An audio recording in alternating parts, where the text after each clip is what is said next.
Gotcha. I hope everybody's doing well. Today was our third practice, first day in shells. We didn't get a chance to do that spring. So I know our players were excited to have a chance to strike people up front and finish with thuds and a little bit closer to football. I really think over the last 3 days, our offense continues to improve, as far as how fast we're getting lined up, getting the calls in, communicating, taking care of the football. Was really pleased with our offensive line today. They continue to improve and develop some chemistry up there. We're playing a lot of guys get a lot of different opportunities there and moving some guys around. But you can tell from a conceptual standpoint that we're a lot further ahead than we were probably when we practiced in the spring, thanks to the OTAs we had this summer. Defensively, we've got to continue to work on trying to create turnovers at practice. First day we had a chance to thud somebody up, and there's guys out there that flashed that look like we've been doing it for a while, and we got other guys that's got to continue to improve. So one thing that I want to update everybody on is with Tamari McDonald. He had shoulder surgery this summer, and we elected to do that so he would be ready when we started. In the wintertime. So went ahead and got that done for him with the uncertainty at that point in time during the pandemic. We felt like that was the best thing to do. So we went ahead and done that. So he's a guy that will definitely be redshirted this season. I'll take any questions. All right, reminder, hit the raise your hand function and we'll call on you. We'll start with Blake Topmeyer. Hey, Jeremy, is Harrison Bailey practiced this week? He has not practiced. At the last press conference, I told y'all we had some guys that were in some social quarantine, and he's one of the guys that is. And then if I could follow up with Trey Smith's practice situation, I know the plan was to try to get him a little more practice this year. Wanted to revisit that. What is the update on that? Is he going to be doing any more full contact practice than he was last year? Well, he definitely will be doing more than he did last year, because last year he done 0. With the season being pushed back, with the way that we've spread practice out, 25 practices, I think it's over 36 days or 42 days, whatever it is. There's breaks in between, so it's going to allow him to get several practices during camp.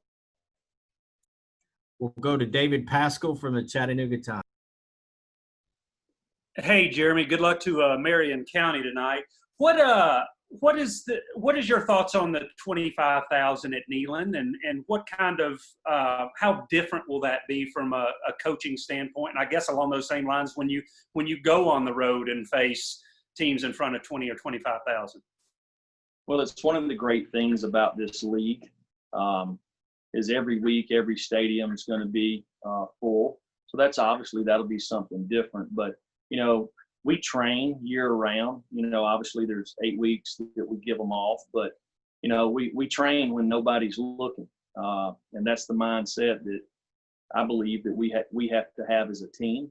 And I know things have changed daily over the last 6 months. So, who knows what's liable to happen as the season goes. So in a positive way or a negative way, who knows? But, the way we're looking at it is we're training when nobody's looking. So we've got to be ready whenever the time comes. We'll go to Austin Price, followed by David Ubbins. Hey, Coach, talk to me about what Jalen Hyatt has impressed the staff with through the first few days. What does he bring to the table? And then with the decision today to not allow or to not require eligibility for this year, how does that change how you all will handle, kids across the board? I guess there won't be any worrying about 4 games anymore. Well, first off, we have a lot of young receivers. And one thing about all of them is they can run. They're really fast. Jalen's a guy that is very polished. He's had 3 really good practices, and he's got to continue to do that. He's got to work on ball security. It's a little different in this league because everybody plays in your face. In high school, very few teams probably played in that way. So he's got to continue to work really hard at the line of scrimmage, at the top of routes. And he's a guy that can play really all three spots at wide receiver. When you're talking about the new legislation, we just found out about it coming off the field. I think it's a great idea.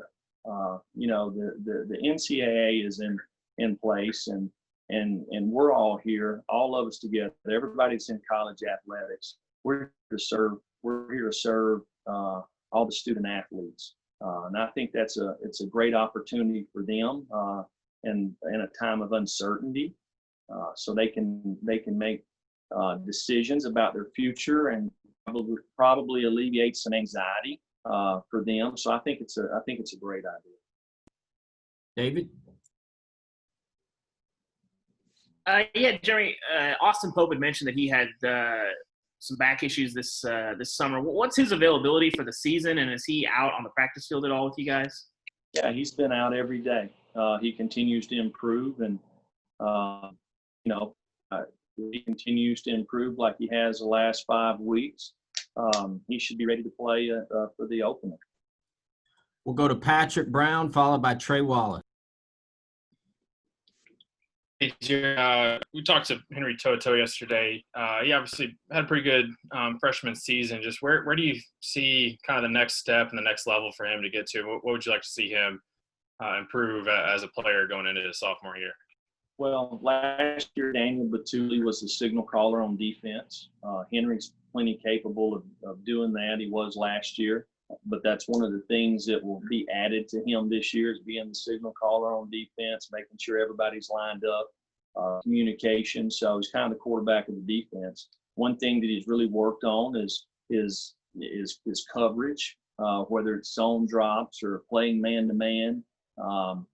He's really changed his body this off season. Probably, I don't know exactly where his weight's at. He's probably a little lighter, but more so he's probably stronger now than he was, but he's really trimmed up.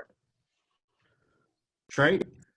Jeremy, what have you seen out of Eric Gray? We got to speak with him yesterday, and it really seems like he has grown over the last year.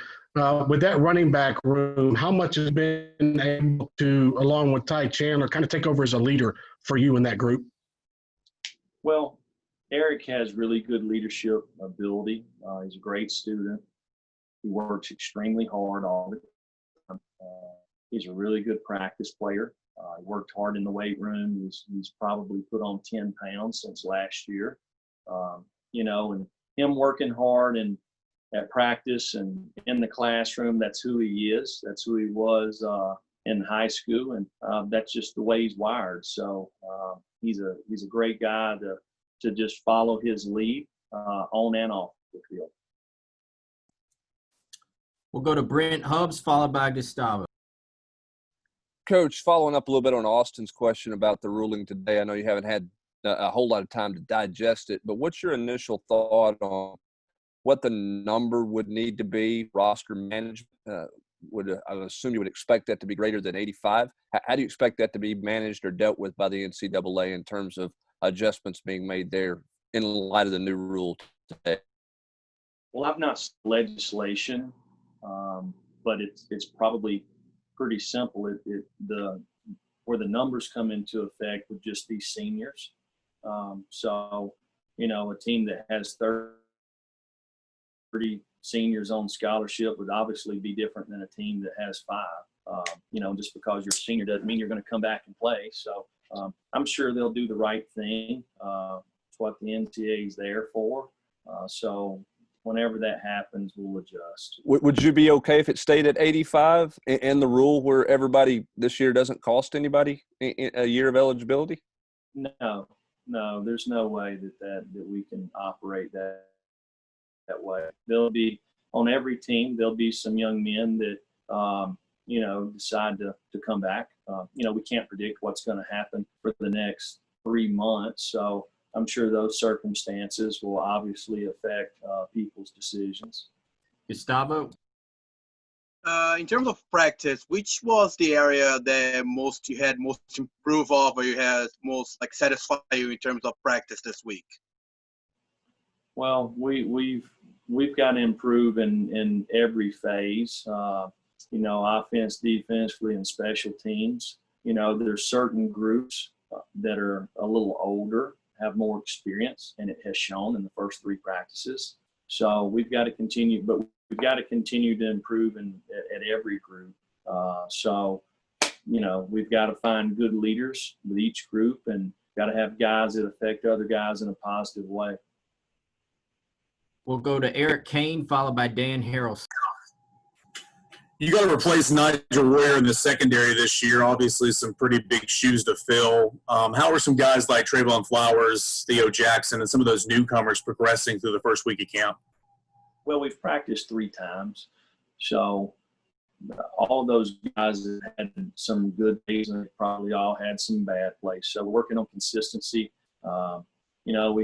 We have talent back there in the back end. We have guys that played in a lot of football games. So, it's time for them to elevate their game. It starts at practice, and we've got to build consistency. Dan? Dan, you there? All right. Well, yeah, actually, okay. Sorry about that. Coach, speaking of the defensive backfield, talk about Key Lawrence, a freshman coming in. I know you're getting into Thud, but talk about him a couple practices in and experience in the defensive backfield with a guy like Bryce Thompson, obviously at cornerback. Is he doing pretty well? He can be versatile with the star position, even in dime personnel too. Talk about those 2 guys. Well, Keyshawn is, he's learning the system. For any young player, there's a little bit of, I guess you would say it takes a little bit of time. We've played with lots of true freshmen over the years, and he's a guy that has plenty of ability along with Nico Slaughter. So those guys are competing. We've got lots of opportunities out there, and in the end, we'll play the best players that we feel like give us a chance to win. And those guys certainly have an opportunity to be one of the 5 or 6 guys or 8 or 10 guys that we play. So we play a lot of guys and try to play the guys that deserve to play. So over the last couple of years, we've done that and had some success back there, and we've got to continue to do that. When it comes to Bryce, everybody has got to work on consistency. Bryce, the entire secondary, our entire team. So this is a new year, and we've got to take it one day at a time and continue to work hard and be able to master our position so we can be at our best. Coach has time for 2 more questions. We'll go to David Ubben, followed by Trey Wallace. Jeremy, what are you guys doing with Cade Mays in practice right now? And in your opening statement, you mentioned a couple guys flashed on the first day of contact. Any guys stand out? Well, we 2-spot, so everybody gets the same amount of reps. So Cade's in there. He's working just like everybody else. A lot of people, last week the question to me was about his waiver. It's interesting to me for him, the NCAA and everybody associated with college athletics, we always try to serve the kids, right? And Cade's a guy that based off none of his doings, he had nothing to do with it. There's a circumstance there, obviously, with a lawsuit between his parents and the University of Georgia. And it was something that started while he was there. I'm sure he worked hard to be the best player he could be. And I'm sure there was probably pressure on both sides, from their coaching staff to him as a player. It's just something that don't happen a whole lot. So it is an unusual circumstance. So, him electing to transfer, and us applying for a waiver, I mean, to me, it's just common sense. If there's a lawsuit going on with your employer, it's probably not the healthiest situation in the world. And that's not bashing anybody at Georgia. That's just common sense to me. And so hopefully he'll get a chance to play this year. He's working hard every day, just like he's going to. So it would be very disappointing on any levels if any kid in this pandemic is denied the opportunity to play. We'll finish up with Trey.